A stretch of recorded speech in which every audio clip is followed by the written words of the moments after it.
jungler, and I think many Fnatic fans want to see a return of that. Yeah, I think a lot of Fnatic fans wanted to see a return to winning ways from the Fnatic squad, coming into the end of the first half of the season at 2-6. Final pick is the Cassiopeia that we said had snuck all the way through picks and bans. Not going to be a bot lane Cassio, instead going to mid in the hands of Humanoid. Will be the second time he's played at this split. Last time they did lose, but he had an okay performance on the Snake. We've got to keep our eyes on Xerxes in the bot lane. Yeah, he'll be waiting for his EQ to come back up before he goes for this fight. See, Norscaran does have the flash if he wants to go in with the Flay. Rekkles and Hylissang stepping back, flash play onto Hylissang. Still has his own flash to get away, jumps away. Rekkles uses the spell shoot perfectly, has to flash away. Here comes the teleport though. Fnatic wants to take the fight in the bottom lane as Xerxes. Concussive blows is blocking on him, double teleport. Nemesis gets the root down only onto Norscaran. Glacial pass for the follow up, there's the stun. And now Xerxes might be caught out, EQ away. Double TP burn here, remember Norscaran almost stunned up. He will get locked down underneath the tower and that's the flood to Fnatic.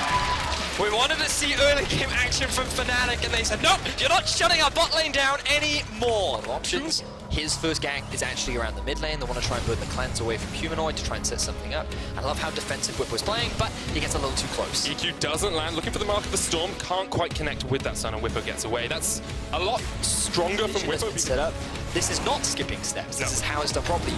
You utilize the pressure that you have in bottom mid, you set up the wards, and then you secure the drink. And this is more of what many Fnatic fans want. That's really good. And then meanwhile, on the top side, this is more of what you expect from matchup as Whippo just straight onto Chachi, pops the slicing Maelstrom, jumping just around the corner though. Whippo needs to be a little bit cautious, still has the flash, but Chachi looking for the mark of the storm, flashes away from it. Whippo stunned up, here comes Xerxes, there's the Cataclysm, pulls him back in! And that is a great kill for Splice in the top. A little too early flash there from Whippo, but Splice find their first kill on the board towards the top side in the river.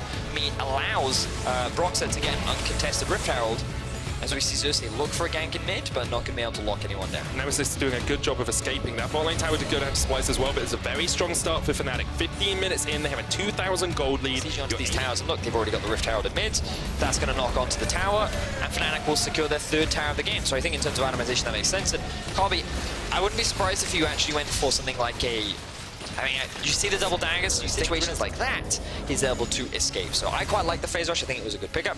And now Humanoid could be in some danger. Yeah, Whippo just jumps in straight into the Petrifying Gaze, but should have enough damage to clean up Humanoid here. No flash will get him in the end. Good stuff from Fnatic with a great teleport play to the top lane. So now they lose on teleport, but they still have 10 LEC betrayals there from Xerxes. He's like, I'm helping, I'll clear the ward.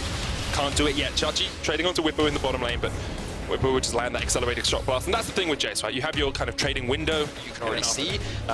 Broxah has gone back to base, he's picked up a control ward. Hylissang is sitting on 2 control wards as well, because Chachi's in trouble. Yeah, trying to get away, does use the flash in the end, misses with the Window Spike, but Nemesis here on the chase. Glacial Path will come in, and Chachi is done for. Another kill for Fnatic.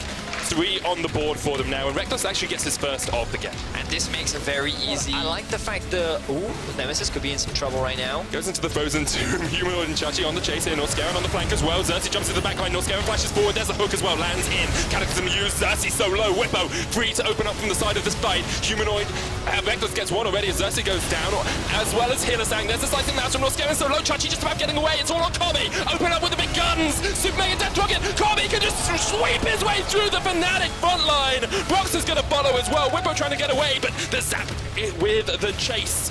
And Whippo does escape, but it shows if the AD carries alive on the back line, that is how you can win these team fights. And it's literally just like bunched up in this choke point, meaning Lissandra can get into the middle of all of them, and things look great. So the first misstep here from Nemesis is he takes way too much damage from Nemesis, but a Humanoid rather, before the rest of his team can show up. Look at the positioning of Sivir on the mini-map as well. Not even involved in the fight. Now Rekkles joins. Now Whippo is hit. A lot of ultimates haven't been used yet, okay? So Xerxes and Hylissang first drop. And then you think at this point, Rekkles can clean up the fight, but Norscaran gets a really clutch hook just before he goes into Zhonya's, allowing Kobe to get at least 3 autos off before Rekkles can do anything. So he gets chunked out, he's forced to retreat, and then Kobe, uncontested on the backline, can just clean up the fight, and now he's on the run. On the hunt used here as they chase onto Chachi. No flash on the cannon. Nemesis with the Winter Spike, that is going to be a very dead cannon, but Fnatic able to answer back. It's going to be another 40-minute game, man. It's going to be another 40 I want it, Manny. I want 40 minutes of this. AD carries just... Alright, so Fnatic just going to start the Baron up here. Chachi's dead. He doesn't have teleport. They can force the numbers back. And Xerxes and Humanoid have just gone back to base. Here we go. This isn't the fastest, but Rekkles with 3 items. they're feeling really good about this. Whippo's even trying to zone them away. Norscaven and Kobe on their way though. Whippo off towards the backside of this fight. The ward goes in. They know it's down to about 4,000 HP. The Baron's still there. Whippo Zap misses unspotted. Xerxes can jump in though. Not going to do it yet. 3,000 HP. Box is still on it. Fnatic going to turn. Whippo jumps onto Kobe. Just kill the AD carry. That's all you need to do. And they get Humanoid to follow up as well. Great flank from Fnatic. Exactly that. Here we go. Chachi chased across, misses the accelerated shot blast. That's a Glacial Fissure. Chase in from Nemesis, but maybe Hillistang's gone too far because Slicing Master's going to come down. Already Chachi down, and now Rekkles just opens up with those boomerangs. Needs one more connection on Xerxes for the stun. Kobe! Holy hell, that was a shit ton of damage! Nemesis under the tower as well. There's the Cataclysm. That's a kill onto Xerxes. And Fnatic just clean up in the top lane. Beautiful stuff there from the side of Fnatic. They find themselves 3 quick kills. Humanoid is respawning, but the jungler is gone, which means that Fnatic make their way back towards the Baron, and this should be a very easy objective for them to secure. Easy pickings for Fnatic. We wondered if they had enough engage in their composition when it came through the draft, but that Lissandra pick is working out wonders for them. Teamed up with the acceleration against Xerxes.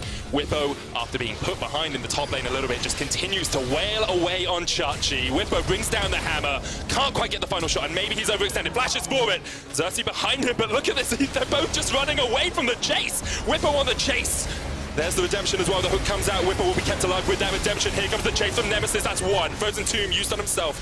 Keeps himself alive for the moment. Shut down from the Jinx. But here comes Hillistang with Glacial Fissure. Gets a double knockup. Norscaven has to flash away, but Humanoid's already done. Kobe chased underneath the tower by Boxer. And Fnatic aren't stopping. They continue their onslaught. 3 members are dead on the side of Splice, and Fnatic still have 4 members primed and ready to go. The Baron buff is in their back pockets, and there are plenty of minion waves for them to just look to try and end the game right now. Just looking for that push in the mid lane. Still a minute and a half on that Baron power play. Baron buff. They're just going to go by the numbers, Vedius. We said we wanted to see it. They're going to go up towards this top lane inhibitor as well, and can even just push in with the rest of it because you've still got 30 seconds on Humanoid, 9 seconds on Chachi. Fnatic looking to secure their 3rd win of the split. For now, they'll back away.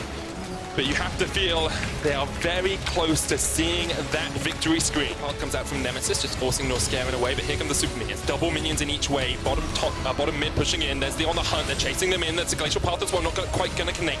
First Nexus tower the target. Whippo trying to get a bit of damage down there. Xerxes goes in, but Norscaven's so low. Glacial Fissure lands. Once again, it's Humanoid that's caught out. Xerxes jumps into the back line. Nemesis and Hillistang have gone all the way onto the back line of Splice, and they get 2. Rekkles is dominating. Easy picking for Fnatic. Only Kobe survives, and they can't quite clean him up in the base. They get him anyway. Fnatic with the ace to round it out, and they are back to winning ways. Great game there from the side of Fnatic. Very clean from start to finish. They had 1 bad fight, but outside of that, everything looked good. Yeah. We saw great teamwork. We saw a lot of punishes. Every time Splice made a small mistake, Fnatic were very quick to react to it. They seem to have found a draft that works out nicely for them. They played a lot around the bot lane. Sure, Whippo had to kind of suffer a little bit as a result, but he still made it work exceptionally well. Fnatic looked very, very good this game. And unfortunately, like, we didn't talk much about Splice because it felt like Splice didn't really do that much. Yeah. It just felt like every time that they tried, Fnatic stopped them, and it wasn't like Xerxes wasn't active in the early game. We saw at least 3 ganks from him in both bot, top, and mid, but he could never translate it into anything for the side of Splice, and that meant that they couldn't really force anything come the mid game. So. And it was often that when he did gank, Boxer was there first. Boxer was waiting for him, or we saw just Fnatic able to react just that little bit quicker. Splice didn't play a bad game, just Fnatic played very, very clean. You do have to wonder for Splice, you know, they are sitting at 5-4 now, looking like perhaps the gatekeepers that they were last year as well, the team that kind of separates the good teams from the great teams in the LEC. Yeah. I mean, it's been a curse for Splice for a long time, where they often just, they can never really beat the teams above them, and then they often consistently beat the teams below them. And then this brings into question, where is Fnatic right now? Is this new meta better for them? Will it enable them to better play around their strategies? Or did they just get a lucky level 1? Did they just go, you know, we're just going to overcommit, send double TP bot? Is this something that could have been punished harder? It's difficult to assess. Overall, I think that they played very well with the leads that they had. Very patient play. I like the team fighting. The fact that they